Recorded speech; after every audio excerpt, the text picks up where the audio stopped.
I'm going to ask you a question. When I ask you this question, it's probably going to be, at first, like, this is a very simple question to answer, but after a while, after you think about it, you're like, you're stupid for asking this question. The question is, if I asked you to define love, what would you say? How would you put into words the definition of love? Well, you might be going, well, A, what type of love, and B, a multitude of answers.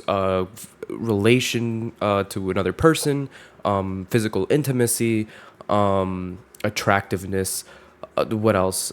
Just like there's like a multitude of things that you could use to define love. But then if I asked you to let's say narrow it down. Let's say I'm only asking you about romantic love. So the question would be, how would you put into words the definition of romantic love that would be separate from any other kind of love, like friendship or parental love? How would you specifically define romantic love as we know it? And then this is where the problem comes in because real quick, pause the video, or I'll just give you a second. Think of a definition of romantic love that I can't scrutinize to make it so it also fits the definition of a friendship. For example, a close friend of mine, I asked everybody I know this question, okay? And I got a multitude of answers back. So I know what probably most of you are going to say. Probably. I can't read your mind. I asked him, and this is the most unique answer I got. He said that the antithesis of romantic love is when you do something for another person where you wouldn't normally find yourself doing those things if not for that person, and you find yourself enjoying those things. So that was a bunch of word vomit. Let me ground it in an example, right? I hate basketball. I despise the sport, okay? You probably couldn't pay me to play basketball, okay? But I can imagine that if I'm in love with somebody and they like basketball, if I play basketball with them, I'm not only going to enjoy it because I'm spending time with them and I'm earning their favor, I'm probably also going to enjoy the act of basketball itself, even though I despise basketball. But if that was with a friend, I probably still either wouldn't go or wouldn't enjoy the act of basketball itself. I would enjoy the fact that I'm making my friend happy. But it's different with a romantic love. And that was his argument. And that's a fair definition, I guess. But if you scrutinize it, it doesn't really have the things that romantic love has. There's no physical intimacy in that definition. There's no sense of exclusiveness that comes with romantic love in that definition, where friends and relationships often have a different level of exclusivity associated with them. So I continued on my search for the definition of love. And if you have a definition that you want to put in before I inevitably give my definition, you can do that. Although I will warn you, my definition, I think it's pretty good, okay? So I'm going to run through a few of the arguments I've heard. The primary argument that I heard from everyone I asked is that there is no definition of romantic love. There's no way to put into words this like immense feeling that we all have towards romantic love because it's supposed to be this elusive thing. It's supposed to be just a feeling that we have. And that's fair. Leave it to me to try to autistically define something that probably shouldn't be defined and honestly can't be defined. This isn't something that you look up in the dictionary. This is something that philosophers argue about. This is a definition kind of akin to what is consciousness. There's no way you can really look up the definition of the word and be like, oh, this is consciousness. This is a thing that people argue about because we don't have a clear understanding of it. But my argument against that point, that there is no definition, is that, well, there kind of has to be, right? If we think about why we define words, is because we come to a general understanding of what something is, and then we assign a label to that thing. For example, everyone around me has a general understanding of what I am, or my name, I guess. The label that they put on me, They have a general understanding of who I am, meaning they have a general understanding of my face, the way I speak, the way my voice sounds, the way I dress, like things that like you see me and you immediately identify, oh, that is this thing, and that thing is labeled Jeremy because that's my name. We label things that we generally understand. For example, this is a chair, right? We see the characteristics of it, we see how it's built, we see how it exists in space, and we label it because we have a general understanding of chair, right? So if that's what a definition is, labeling something that we have a general understanding of, love must have a definition because while I can't 100% know this because I can't read someone's mind, I can't walk into their psyche, when we feel love, I genuinely get the sense from most people that we're feeling the same thing, right? Because when I tell somebody I'm in love, they immediately know what I'm talking about. We all feel it kind of in the same. We don't feel it in the same way.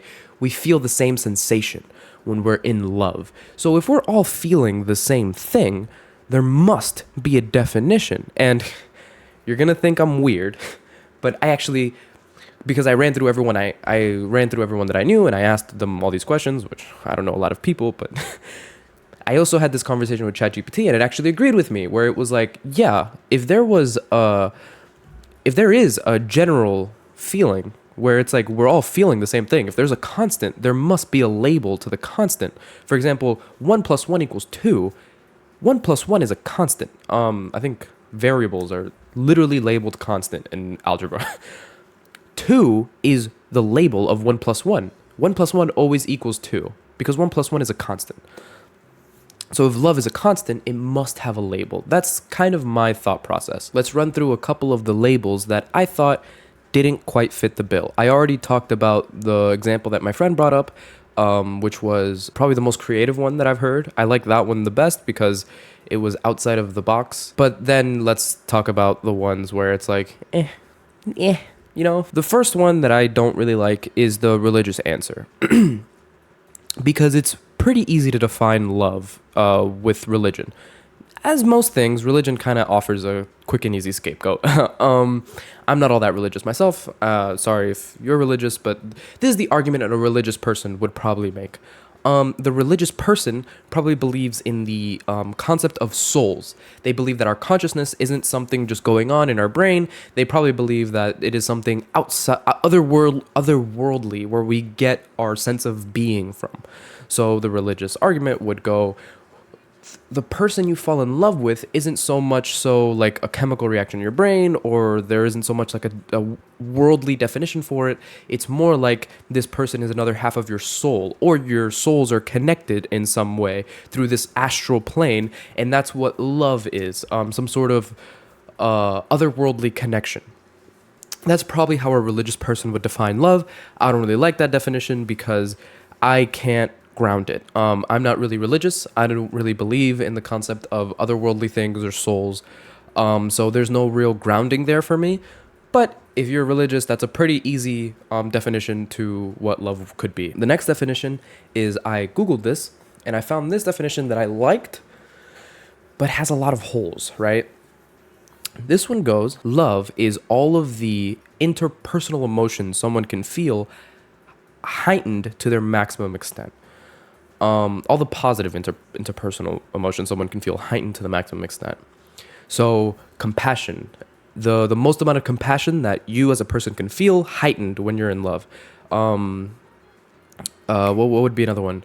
Generosity. The most amount of generosity that you can feel as a person heightened when you're in love. Things like this, right?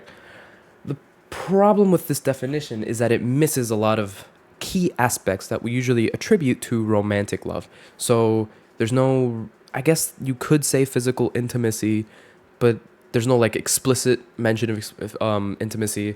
Exclusivity is missing from this, and also all the negative emotions that come with love.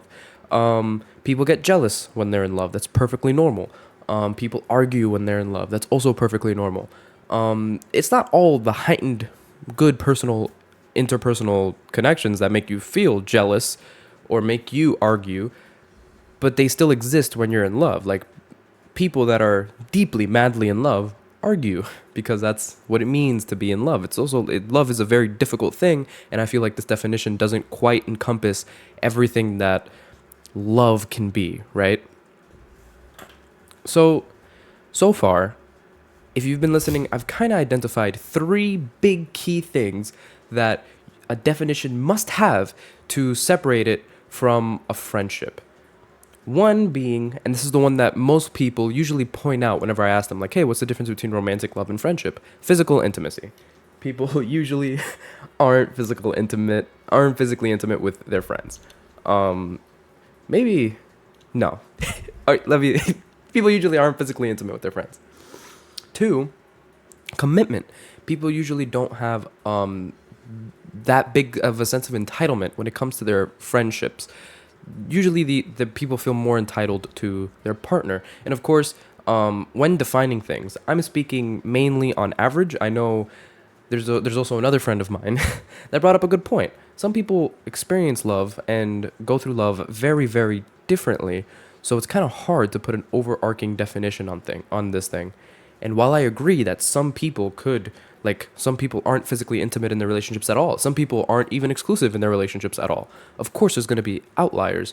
But when defining something, we're never defining every single aspect of every single thing that could ever exist for this definition. We're usually just giving a general understanding of what we assume this thing to be and then put a label on it. For example, there could be chairs with like rockets strapped on the back with like turbo boosters and massaging, and it's like, yeah, but when I say chair, that's never what you think. When I say chair, you think of like a fucking chair, like a normal chair. You don't think of like the rockets and the massaging and the whatever. That rocket chair is an outlier. It probably wouldn't even fit the definition of a chair, but like one could argue it's a chair. My point here being labels and definitions are usually set to the general understanding of what a thing is. And I think we can get to that with love. But of course, there will be outliers. So back to what I was saying before, physical intimacy, commitment, and possessiveness. Possessiveness and commitment kind of go hand in hand. Commitment being you establish the relationship, and the relationship is, you are committed to that relationship for an extended, if not indefinite period of time. When you become friends with somebody, there's never like a day where you're like, hey, you get on your hands and knees, you're like, hey, you wanna be friends with me? It's like that's never how it works. You're kind of just talk, and then after a while you're just like, oh yeah, that's my friend. There's never like a explicit out loud thing, consent, that has to happen for you to be like, this is my friend, as opposed to a relationship where usually you have to confirm with the other person. It's like, hey, you want to be my girlfriend, right? Or you want to be my boyfriend, right? There's usually a sense of commitment where it's like, we have established that this is our relationship now, and we have established that we want this to go on, usually indefinitely. So by now you're like, Jeremy, you've been talking a lot of shit and saying that all of our definitions are wrong. What's your definition? I'll give it to you, okay? Keep in mind, people have argued about this for literally forever. I'm not gonna say that I'm gonna sit here and like I have the one true definition. Like, I feel like my definition is pretty good, but obviously I've revised it multiple times by now. Obviously it could be revised further, and genuinely, while I do think there is a definition, I think it's probably very, very difficult to come to, and would probably take like a bunch of people arguing like forever to come to the definition where everyone's satisfied. Because satisfaction with a definition is also a massive problem, and I'm going to get into that after I give my first definition. So I have two definitions. The one I feel like is the strongest. I'll give the second one and the reasons why I'm giving the second one later. So, my first definition is, love is the willingness to enter a mutual commitment with someone, offering them deep access to your emotional, conscious, and physical self while desiring them to do the same in return. So, I feel like that checks most, if not all, of the boxes. I checked off the physical intimacy, I checked off all the negative components to love, because if you allow somebody deep or full access to your conscious being, meaning who you are as a person, there's going to be things in there that you usually don't want people seeing, but this person is the closest to you, so you need to have them have access to that. It establishes the commitment aspect to love, saying they have you want them to do the same for you because and you agree to this term. And it also encompasses the aspect of love where sometimes it's not reciprocal, Jesus, where you just want them to do the same. Love isn't just when two people agree to love each other. Sometimes someone can love someone else without the other person even knowing or straight up not loving them back. You want them to be able to do the same to you. I feel like that checks all of the boxes. If you have any problems with that, my definition, I would love to hear them because I've been on this for like 2 weeks, revising this over and over and over again. But before even you guys can get to it, I have a problem, or I found a problem with my definition through the help of mainly my friends, where I'd present my definition and I'd ask them, hey, give me any contradictions. Give me anything where maybe this also applies to a friendship love or a parental love. Give me anything where something might be outright wrong with my definition. Just try to scrutinize it to the best of your ability. And none of them were able to really find any contradictions or any technical scrutinizations of what I wrote. Because again, I do think it checks most, if not all, the boxes. What I did get back from quite literally everybody was it feels too transactional. What is happening? Oh, hiccups. It feels too transactional. It feels too formulaic. It doesn't intuitively feel like this would be the definition of love. Like, it doesn't feel like I'm reading it and I can't find any contradictions, but it doesn't feel right. And while I set out to put it into words, the exact differences between romantic and friendship as pertaining to love, I think I've managed to do that somewhat. It kind of matters if I give you my definition and you're like, that doesn't quite feel right. I think that still makes it so my definition has problems with it. So that's why I wrote my second definition that is a bit more romantic, I guess. It plays more to feelings. But the problem with this definition is that because I tried to play more to people's feelings and make it feel like this is the definition of love, it lost a lot of its technical oomph. It lost a lot of... I'm assuming this definition has a lot more holes in it, technically, than my first definition. So while my first definition, it's very difficult to scrutinize it on the technical terms, this one, it's probably much easier to scrutinize. But with this one, I feel like I hit the emotional note at least a little bit better, but it does come off more like a poem. The second one is Plato defined love as divine madness. Romantic love, the most intimate form of love, feels like something beyond this world. Something all-powerful, something all-good. The desire to let someone fully access your mind and body while yearning for them to gift you the same creates an intimacy that can be seen as foolish, even maddening. We have yet to fully understand ourselves. Now we introduce another into the equation. Yet it feels like a force beyond us, powerful and pure. It is, as Plato said, a divine madness. There's probably holes in that, but when I told that to people, they're like, "Oh, that feels like a little bit better." The thing is, I really do like my first definition more because it actively grasps the definition itself. This one is a bit more feelings wise, but I would love to hear everyone else's definitions or problems with my definitions. Romantic love is very interesting to me because, a bit personal here at the end of the video, I don't know if I've ever felt romantic love. I think I have. And when it feels like something I should be able to define. It feels like something that'd be useful to define, to know whether you're in a romantic love, to know whether you want to be in a romantic love with somebody, to know whether it's useful to even feel these feelings at this time. I feel like knowing is half the battle. G.I. Joe, that's the joke, right? For the past 2 weeks, I've been obsessed with putting words to these feelings, because I feel like if we can understand our feelings, we can understand ourselves better, and we can navigate the world better. But that's probably everything from me. I do not want to be late to work. I'll see you guys next time, and I wish you guys a good morning and to find love as beautifully as hopefully I explained it in this video. I'll see you guys next time. Bye.